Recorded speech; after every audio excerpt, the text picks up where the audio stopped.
We are surrounded by these massive, powerful systems, right? And they're all running silently in the background, but have you ever stopped to wonder what stops them from becoming, dangerous? Well, today we're going to pull back the curtain on one of the most critical safety manuals you've probably never heard of, an industrial engineering standard called SAES-B-068. So picture these huge industrial facilities. The kind of places run by Saudi Aramco, who actually wrote this standard. We're talking about operations on a colossal scale, running 24/7 to create the very energy that, powers our lives. But with that kind of scale comes enormous risk. Which leads us to the big question, really. In a place that's packed with flammable materials, how do you handle literally thousands of electrical devices without causing a catastrophe? How do you stop one tiny, single spark from becoming an absolute disaster? Well, the answer isn't luck. It's a plan, a very, very meticulous plan. Okay, so to really get the solution, we first have to wrap our heads around the problem. And it basically boils down to this classic conflict between two things you find absolutely everywhere in modern industry. It's really that simple. On one hand, you've got your fuel, gases, vapors, liquids. And on the other hand, you have countless things that can create a spark, lights, motors, you name it. You put those two things together in the same space, and well, you've got all the ingredients you need for a fire or a massive explosion. So how do engineers actually quantify this risk? It all comes down to a really critical idea called the flash point. Basically, that's the absolute lowest temperature where a liquid gives off enough vapor to catch fire. And the magic number here is 54 degrees Celsius. If the flash point is below that number, it's called flammable. If it's higher, it's combustible. And that one number, it completely changes the safety playbook. So you've got this danger just sitting there, inherent in the system.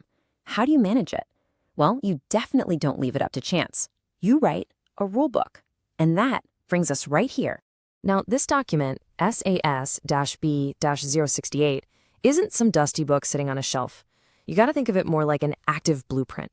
It helps engineers map out, categorize, and completely neutralize the risk of an explosion in every single corner of a facility. Really, its purpose is twofold. First, it's all about mapping the danger.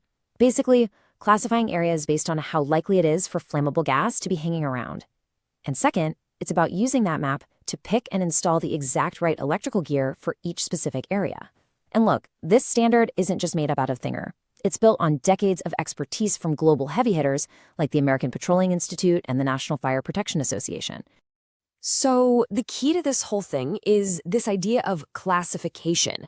Let's break down how this concept is used to create a really practical system of safety zones. At the absolute highest level of risk, you have what's called Zone 0. The best way to think about this is the vapor space inside a sealed fuel tank.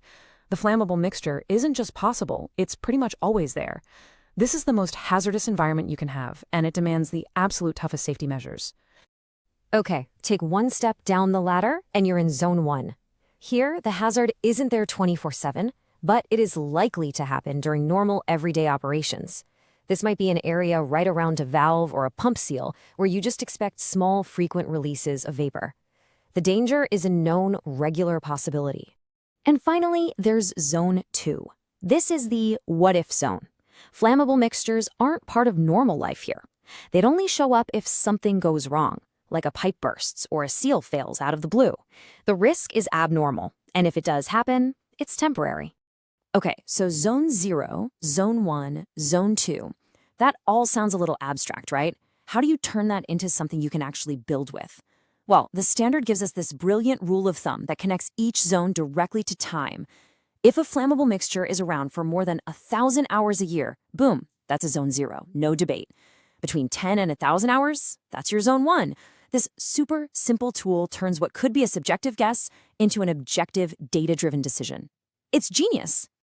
So now that we've got the theory down, let's see how this whole rulebook actually gets applied to real equipment you'd find out in the field. This is where it gets fun.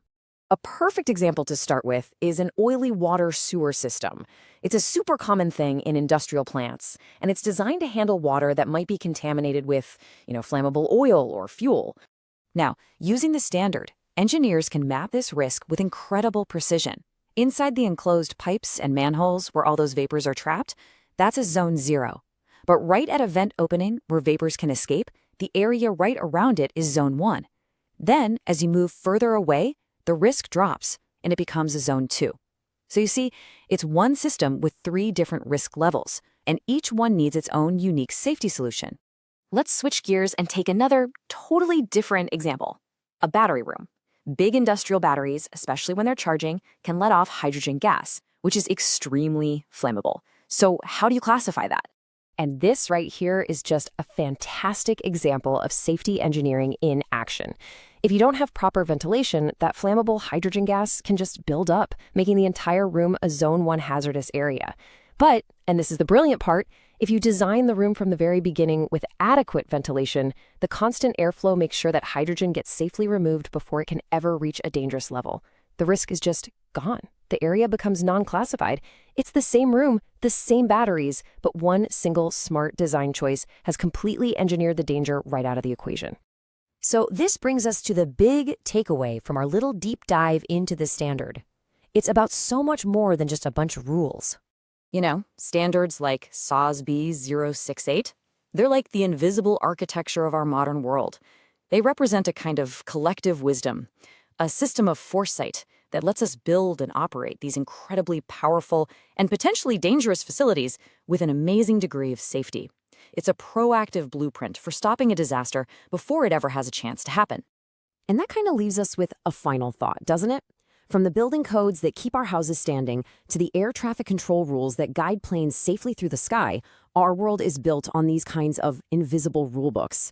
So the next time you flip a light switch, just think about the unseen engineering that makes it all possible. What other hidden systems are out there, quietly keeping our world in order? Thanks for watching. If you enjoyed this, hit that like button and subscribe to our channel, How to Do It. Search for us at How to Do 5 for even more interesting content.